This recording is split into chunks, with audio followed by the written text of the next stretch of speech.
Welcome to NS education. NS education के YouTube channel में आपका बहुत बहुत स्वागत है। दोस्तों, मैं कमलेश साहू और मैं आज आपको अपना प्रोफेशनल एग्जामिनेशन बोर्ड का जेल डिपार्टमेंट पहली रिक्वायरमेंट टेस्ट 2018 का प्रीवियस ईयर क्वेश्चन पेपर लेकर आया हूं। दोस्तों, आज हम यहां जनरल हिंदी से संबंधित कुल 20 क्वेश्चनों पर डिस्कशन करेंगे। साथ ही साथ हर क्वेश्चन से रिलेटेड इंपोर्टेंट फैक्ट जो कि आगामी एग्जाम में पूछे जा सकते हैं या पूछे गए हैं उनके बारे में डिस्कशन करेंगे। वीडियो को स्टार्ट करने से पहले मेरी आपसे एक रिक्वेस्ट है, अगर आप चैनल पर नए हैं तो चैनल को सब्सक्राइब कर लीजिएगा। साथ ही साथ इसके पहले मैंने कुछ पार्ट्स की वीडियो बना रखी है, अगर आपने उन पार्ट्स को नहीं देखा है तो उनकी लिंक को मैंने डिस्क्रिप्शन बॉक्स में दे रखा है, जहां आप जाकर उनको जरूर देखिएगा। आज के वीडियो को स्टार्ट करते हैं और जनरल हिंदी का आज का हमारा पहला क्वेश्चन जो कि समास विग्रह से संबंधित है। आपको बताना है कि मृग नयन का सही सामासिक विग्रह कौन होगा। तो दोस्तों, आपको याद रखना है कि इसका राइट आंसर हमारा फोर्थ ऑप्शन मृग रूपी नयन होगा। इस प्रकार इसका राइट आंसर हमारा फोर्थ ऑप्शन होगा। दोस्तों, आपको याद रखना है कि इसमें जो मृग नयनी है, तो मृग नयनी सबसे पहले तो आपको बता दें कि समास आखिर कहते किसे हैं। तो दोस्तों, आपको याद रखना है कि दो या दो से अधिक शब्दों से मिलकर बने सार्थक शब्द को समास कहते हैं। व्यापम के प्रीवियस ईयर क्वेश्चन पेपर में पूछा गया है समास के नियमों से बना शब्द खलिस्तान कहलाता है। तो दोस्तों, आपको याद रखना है कि समास के नियमों से बना शब्द समस्त पद कहलाता है। आपको याद रखना है कि समास के कुल 6 विध होते हैं। अब यहाँ पर मृग रूपी नयन अर्थात मृग नयन का जो सही समासिक विग्रह है, इसका राइट आंसर हमारा फोर्थ ऑप्शन है। अतः मैं बता दूं कि इसमें कौन सा समास है। तो दोस्तों, आपको याद रखना है कि इसमें कर्मधारय समास है। जिस समास में उत्तर पद प्रधान होता है तथा इस समास का एक शब्द विशेषण तथा दूसरा शब्द विशेष्य होता है। तो इस प्रकार इसमें मृग नयनी में कर्मधारय समास है। मैं आपको और कुछ एग्जाम्पल बता दूं उसके एग्जाम्पल, जैसे नीलांबर, नीला जो अंबर, अंबर जो नीला है। मृग नयन अर्थात मृग के समान नयन या मृग रूपी नयन। कमल नयन, कमल के समान नयन। सतपथ, सत है जो पथ। राजीव लोचन, राजीव के समान लोचन। महाकाव्य, महान है जो काव्य। ये सभी हमारे मृग नयन के, ये सभी हमारे कर्मधारय समास के एग्जाम्पल हैं। बढ़ते हैं दूसरे क्वेश्चन की ओर और हमारा आज का दूसरा क्वेश्चन है, आपको बताना है संरक्षण के लिए सही संधि विच्छेद को चुनिए। तो दोस्तों, आपको याद रखना है सम प्लस रक्षण। इस प्रकार इसका राइट आंसर हमारा सेकंड ऑप्शन होगा, जो कि इसका सही आंसर होगा। संरक्षण का सही संधि विच्छेद सम प्लस रक्षण होगा। सबसे पहले आपको मैं बता दूं, दो समीपवर्ती वर्णों के मेल से जो विकार या परिवर्तन होता है उसे हम संधि कहते हैं। दोस्तों, आपको याद रखना है कि संधि में विच्छेद किया जाता है जबकि समास का विग्रह किया जाता है। कभी कभी व्यापम में आपसे सीधा पूछ लिया जाता है कि बताइए संधि के कितने भेद होते हैं। तो दोस्तों, आपको याद रखना है कि संधि को 3 वर्गों में विभाजित किया गया है, जो कि क्रमशः स्वर संधि, व्यंजन संधि तथा विसर्ग संधि है। अब आपको याद रखना है, चूंकि इसका राइट आंसर हमारा सम प्लस रक्षण है, तो दोस्तों आपको याद रखता है कि संरक्षण में व्यंजन संधि है। आपको बता दें कि व्यंजन की बात स्वर या व्यंजन आने से जो विकार या परिवर्तन होता है उसे व्यंजन संधि कहते हैं। मैं इससे संबंधित कुछ और एग्जाम्पल आपको बता दे रहा हूं, जैसे आपको याद रखना है संगति, तो सम प्लस गति, इसमें भी समगति। परंतु, परम प्लस तु, परंतु। संचय, सम प्लस चय, संचय। संपूर्ण, सम प्लस पूर्ण। संयोग, सम प्लस योग। तो इस सभी संविधान, सम प्लस विधान, ये सभी हमारे व्यंजन संधि के एग्जाम्पल हैं। तो इसका राइट आंसर हमारा सेकंड ऑप्शन होगा। बढ़ते हैं तीसरे क्वेश्चन की ओर और हमारा तीसरा क्वेश्चन जो कि अलंकार से संबंधित है। दोस्तों, आपको बता दें कि जितने भी जेल पहली के प्रीवियस ईयर क्वेश्चन पेपर हैं उनमें हमारे 20 क्वेश्चन में से 2 क्वेश्चन अलंकार तथा 2 क्वेश्चन छंद से पूछे जाते हैं। अतः अलंकार से संबंधित जितने भी इंपोर्टेंट फैक्ट हैं अर्थात हर क्वेश्चन में जितनी भी डेफिनेशन आएंगी मैं आपको बताऊंगा। आप वीडियो को बड़े आराम से और बड़े ध्यानपूर्वक सुनते जाइए। आप वीडियो को जैसे जैसे हमारे वीडियो को फॉलो करते जाएंगे, एक समय ऐसा आएगा कि आपको हर एक अलंकार की डेफिनेशन और पहचानने में कोई दिक्कत नहीं होगी, ये गारंटी मेरी है। अब हमारा जो थर्ड क्वेश्चन है, मानो कठिन आंगन चली ताते राते पांव, तो निम्नलिखित में से कौन सा अलंकार है। तो दोस्तों, आपको याद रखना है कि इसका राइट आंसर उत्प्रेक्षा अलंकार है। चूंकि इसका राइट आंसर उत्प्रेक्षा अलंकार है, अतः मैं आपको बता दूं कि जहां उपमेय में उपमान की संभावना की जाए या कल्पना द्वारा दोनों में समानता की जाए, वहां उत्प्रेक्षा अलंकार होता है। तो इस प्रकार इसके कुछ कीवर्ड रहते हैं, वो आपको याद रखना है। जनु, मनु, जानो, मानो, जनहु, मनु, ये सभी हमारे उत्प्रेक्षा अलंकार के कीवर्ड हैं। अगर हमें कोई भी एग्जाम्पल दिया है और उसमें अगर ये वर्ड मिल जाए, मैं पुनः रिपीट कर दे रहा हूँ, जनु, मनु, जानो, मानो, जनहु, मनहु, तो इसमें आप देख सकते हैं कि मनो है, ये इसका कीवर्ड आ गया है, तथा यहाँ पर इसका राइट आंसर उत्प्रेक्षा अलंकार होगा। इसका और एग्जाम्पल मैं बता रहा हूँ। आपने सुना होगा, उस क्रोध मारे तनु कांपने उनका लगा, मानो हवा की जोर से सोता हुआ सागर जहां। तो आप यहाँ देख रहे हो कि मानो, तो मानो कीवर्ड आ गया है, तो आप यहाँ तुरंत बेझिझक उत्प्रेक्षा अलंकार लगा सकते हैं। आपको हमारा जो फर्स्ट ऑप्शन है, इसका फर्स्ट ऑप्शन में लिखा हुआ है रूपक अलंकार। तो दोस्तों आपको याद रखना है कि रूपक अलंकार किसे कहती हैं। तो रूपक अलंकार जहां उपमेय को उपमान के रूप में दिखाया जाए, अर्थात एक वस्तु से दूसरी वस्तु की कल्पना कर ली जाए, वहां रूपक अलंकार होता है। अर्थ स्पष्ट करते समय हम रूपी शब्द की सहायता लेते हैं। फॉर एग्जाम्पल, जैसे मैंने बोला चरण कमल बंदव हरिराई, तो इसमें अगर अपन अर्थ को, इसके अर्थ को स्पष्ट करेंगे तो हम अर्थ को स्पष्ट करते समय रूपी शब्द का प्रयोग करते हैं। और मैं एक और एग्जाम्पल बता दे रहा हूं इसका, पायोजी मैंने राम रतन धन पायो, ये सभी रूपक अलंकार के एग्जाम्पल हैं। दोस्तों आपको याद रखना है हमारा सेकंड ऑप्शन श्लेष अलंकार है। तो दोस्तों आपको याद रखना है श्लेष का हिंदी में अर्थ होता है चिपका हुआ, अर्थात जहां एक ही शब्द के एक से अधिक अर्थ निकले वहां श्लेष अलंकार होता है। दोस्तों आपको बिल्कुल भी कंफ्यूज नहीं होना है, श्लेष और यमक अलंकार एक दूसरे से मिलते जुलते हैं, लेकिन मैं आपको बिल्कुल क्लियर कर दे रहा हूं जहां एक शब्द के एक से अधिक अर्थ निकले वहां श्लेष अलंकार होता है। फॉर एग्जाम्पल मैं आपको बता दे रहा हूं, जैसे आपने सुना होगा जो रहीमन गति दीप की, कुल कपूत गति सोए, बारे उजियारो करें बड़े अंधेरे हुई। तो इसमें कौन सा अलंकार है, यहाँ बारे के एक शब्द है और एक शब्द के दो या दो से अधिक अर्थ निकलेंगे। तो यहाँ पर आप बारे का अर्थ एक जलना होगा, एक बच्चा होगा और एक बचपन होगा। तो इस प्रकार इसमें श्लेष अलंकार होगा। आपने एक और सुना होगा रहीमन पानी राखी, तो ये भी श्लेष अलंकार का एग्जाम्पल है, जहाँ पानी का अर्थ अलग अलग जगह पर अलग अलग है। इस प्रकार श्लेष अलंकार को भी मैंने बता दिया। हमारा अगला ऑप्शन जो कि उपमा अलंकार है, अतः दोस्तों आपको याद रखना है कि इसे अलंकारों का सुररत्न या सुरमूर कहा जाता है। व्यापम के प्रीवियस ईयर क्वेश्चन में डायरेक्ट ही ये क्वेश्चन पूछा गया था कि बताइए किसे अलंकारों का सुररत्न या सुरमूर कहा जाता है। तो दोस्तों आपको याद रखना है हमारा थर्ड ऑप्शन, उपमा अलंकारों को अलंकारों का सुररत्न या सुरमूर कहा जाता है। जब दो वस्तुओं की आपस में तुलना या समानता की जाती है वहां उपमा अलंकार होता है। इसके 4 अंग होते हैं। फॉर एग्जाम्पल पीपर पात सरस मन डोला, दोस्तों यहाँ पर ये हमारा उपमा अलंकार का एग्जाम्पल है। इसके भी कुछ हमारे कीवर्ड रहते हैं, उनसे आप इसका डायरेक्ट आंसर लगा सकते हैं। जहाँ सा, सी, से, सम, सरिस, सरीखा, तुल्य, नाई, जिमी, ज्यों आदि शब्द आए तो वहाँ आप उसको उपमा अलंकार में इंक्लूड कर सकते हैं। बढ़ते हैं चौथे क्वेश्चन की ओर, और हमारा चौथा क्वेश्चन जो कि मुहावरे से संबंधित है। 2 क्वेश्चन मुहावरे से भी पूछे जाते हैं। आपको बताना है अंधे के हाथ बटेर लगना। तो दोस्तों आपको बताना है कि अंधे के हाथ बटेर लगना मुहावरे का सही अर्थ क्या होगा। तो दोस्तों आपको याद रखना है कि इसका राइट आंसर योग्यता ना होने पर भी सफल होना इसका राइट आंसर है। बढ़ते हैं अगले क्वेश्चन की ओर, और हमारा अगला क्वेश्चन जो कि पर्यायवाची से संबंधित है।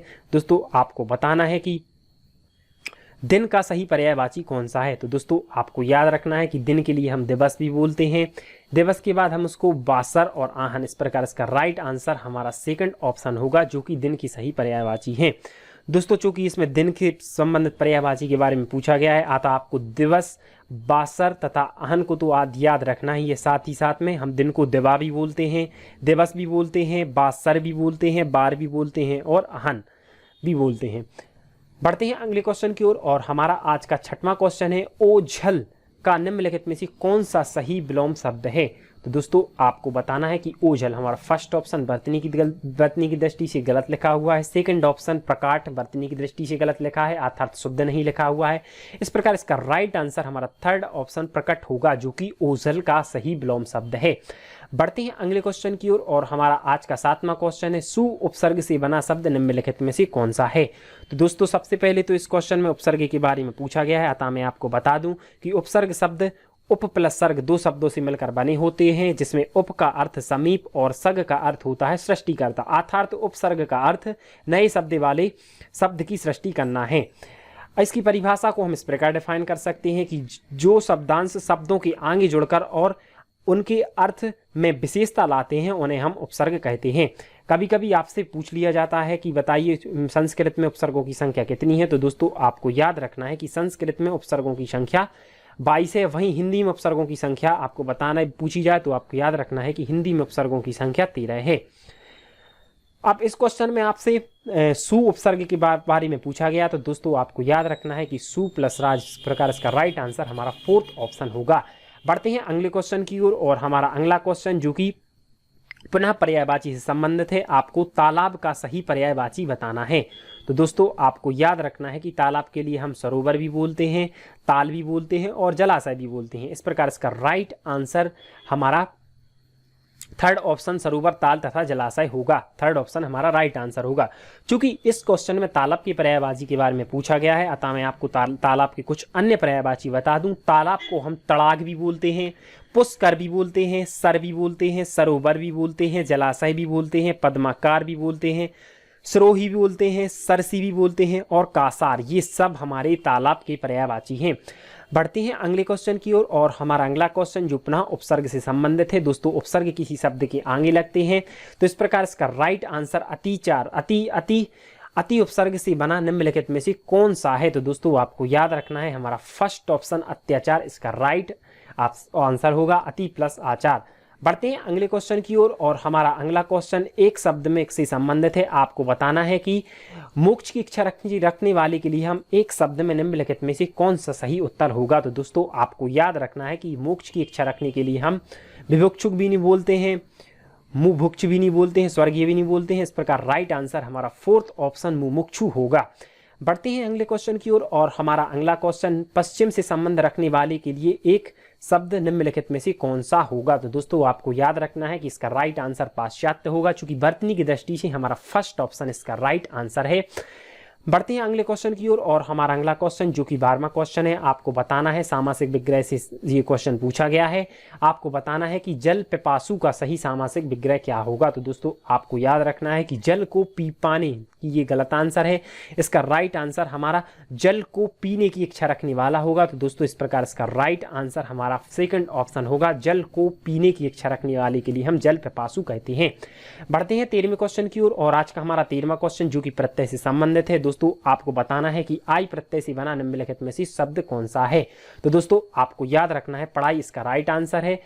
पढ़ाई में आई प्रत्यय से बना हुआ शब्द है। चूंकि इस क्वेश्चन में प्रत्यय के बारे में पूछा गया है, अतः मैं आपको बता दूं कि आखिर हम प्रत्यय किसे कहते हैं। तो दोस्तों आपको याद रखना है कि जो शब्दांश शब्दों के अंत में जुड़कर उनके अर्थ में विशेषता या परिवर्तन लाते हैं उन्हें हम प्रत्यय कहते हैं।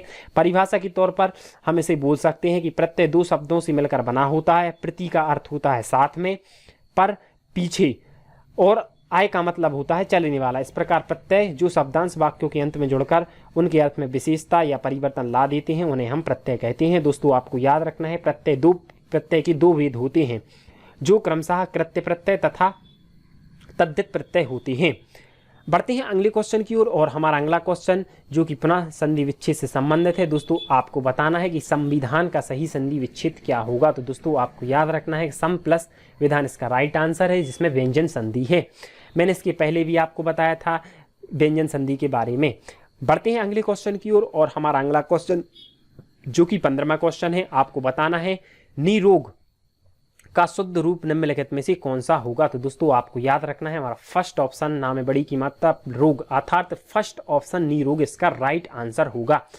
बढ़ते हैं अगले क्वेश्चन की ओर और हमारा अगला क्वेश्चन जो कि शुद्ध रूप से संबंधित है। आपको बताना है माधुर्यता का शुद्ध रूप खलिस्तान होगा।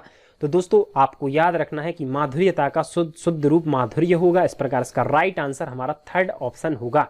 दोस्तों आपको याद रखना है कि जो हमारे जेल पहली के प्रीवियस ईयर क्वेश्चन पेपर थे उसमें 2 क्वेश्चन या 3 क्वेश्चन हमारे शुद्ध शब्द से संबंधित थे, अतः आपको शुद्ध शब्द से संबंधित क्वेश्चनों की प्रैक्टिस कर लेनी है। बढ़ते हैं 17वें क्वेश्चन की ओर और हमारा 17वां क्वेश्चन विलोम से संबंधित है। आपको बताना है औचक्का निम्नलिखित में से कौन सा विलोम होगा? तो दोस्तों आपको याद रखना है कि इसका राइट आंसर अक्षर होगा। चूंकि अक्षर इसका राइट आंसर है और वर्तनी की दृष्टि से हमारा थर्ड ऑप्शन इसका राइट आंसर होगा। बढ़ते हैं 18वें क्वेश्चन की ओर और आज का हमारा 18वां क्वेश्चन है। आपको बताना है निम्नलिखित में से कौन सा अलंकार है? तो आपको पढ़ के ही समझ में आ रहा होगा। 12 सबु रघुवंश कोठार की धार में, बारन बाजी सरत ही, वान की वायु उड़ान में लक्षण, अच्छ करो अरिहा समरथ ही। तो निम्नलिखित में से कौन सा रस है? तो दोस्तों आपको याद रखना है कि इसका राइट आंसर हमारा सेकंड ऑप्शन इसमें रौद्र रस है। चूंकि व्यापम की प्रीवियस ईयर क्वेश्चन पेपर में रस तथा उससे संबंधित स्थायी भाव के बारे में क्वेश्चन पूछे जाते हैं, अतः सबसे पहले मैं आपको पूरे रस यहाँ चारों रस की स्थायी भाव के बारे में बता दूं। दोस्तों आपको याद रखना है कि शांत रस का स्थायी भाव निर्वेद या सम है, वहीं हमारा सेकंड ऑप्शन रौद्र रस है, तो इसका राइट आंसर है रौद्र रस का स्थायी भाव क्रोध है, जबकि श्रृंगार रस का स्थायी भाव रति या प्रेम है। बढ़ते हैं अगले क्वेश्चन की ओर, और हमारा अगला क्वेश्चन जो कि 19वां क्वेश्चन है, आपको बताना है पानी गए न उबरे मोती मानस चूर निम्नलिखित में से कौन सा अलंकार है। तो दोस्तों आपको याद रखना है कि इसका राइट आंसर हमारा फर्स्ट ऑप्शन श्लेष अलंकार है। अब चूंकि इसका राइट आंसर श्लेष अलंकार है और इस क्वेश्चन में अलंकार से संबंधित आपसे पूछा गया है, तो सबसे पहले मैं आपको बता दूं कि आखिर इसमें श्लेष अलंकार क्यों है। तो दोस्तों आपको याद रखना है कि श्लेष का अर्थ होता है चिपका हुआ, जहां एक ही शब्द के एक से अधिक अर्थ निकले वहां श्लेष अलंकार होता है। अब चूंकि यहाँ पर हमारा क्वेश्चन में पूछा गया है कि पानी गई ना उबरे ओ मोती मानस चून, यह पूरा रहीमन का दोहा कुछ इस प्रकार है कि रहीमन पानी राखिए बिन पानी सब सून, और पानी गई ना उबरे ओ मोती मानस चून। तो दोस्तों आपको याद रखना है कि यहाँ पानी के एक शब्द है और इसके एक से अधिक अर्थ निकले हैं। पानी का एक अर्थ चमक है, मनुष्य के अर्थ में सम्मान है, वहीं आटे के अर्थ में साधारण जल है। इस प्रकार पानी के यहाँ अलग अलग अर्थ निकले हैं। हमारा सेकंड ऑप्शन यमक अलंकार है। तो दोस्तों आपको याद रखना है कि जहां एक ही शब्द की दो या दो से अधिक बार आए, जहां एक ही शब्द दो या दो से अधिक बार आए तथा प्रत्येक बार उसका भिन्न अर्थ निकले वहां यमक अलंकार होता है। फॉर एग्जाम्पल कनक कनकती सौगुनी मादकता अधिकाय वाखाए वैराय जग वाखाए वैराय। तो दोस्तों आपने देखा होगा कि यहाँ एक ही शब्द दो या दो से बार आया। यहाँ आपने देखा होगा कनक और कनक एक ही शब्द दो या दो से अधिक बार आया है तथा लेकिन उसका प्रत्येक बार अधिक अर्थ है। अगर इस हम दोहे का भावार्थ निकालें तो एक बार कनक का अर्थ धतूरा निकलेगा तथा दूसरी बार कनक का अर्थ सोना निकलेगा। बढ़ते हैं अगले क्वेश्चन की ओर, और हमारा आज का अंतिम क्वेश्चन जो पुनः रस से संबंधित है, आपको बताना है और जे टेक धरी मन माही ना छाही हो को करे बहु तेरो धाक यही है युधिष्ठिर की धन धाम तहो पे भूलन फिरो निम्नलिखित में से कौन सा रस है। तो दोस्तों आपको याद रखना है कि इसका राइट आंसर हमारा वीर रस है। वीर रस की परिभाषा कुछ इस प्रकार है कि जब हृदय में ओज उमंग उत्साह का भाव उत्पन्न हो वहां वीर रस होता है। एग्जाम्पल सुने होंगे बुंदेलों हरवेलों की मुख हमने सुनी कहानी थी, खूब लड़ी मर्दानी वह तो झांसी वाली रानी थी। तो यह वीर रस का एग्जाम्पल है। दोस्तों इस प्रकार हमारे ये क्वेश्चनों का डिस्कशन यहीं पर समाप्त होता है। मेरी आपसे एक रिक्वेस्ट है, अगर आपको वीडियो अच्छा लगा है तो वीडियो को लाइक करना है, साथ ही साथ शेयर करना है। मिलते हैं अगली वीडियो में, तब तक बने रहिए हमारे साथ। धन्यवाद। Thank you for watching my video.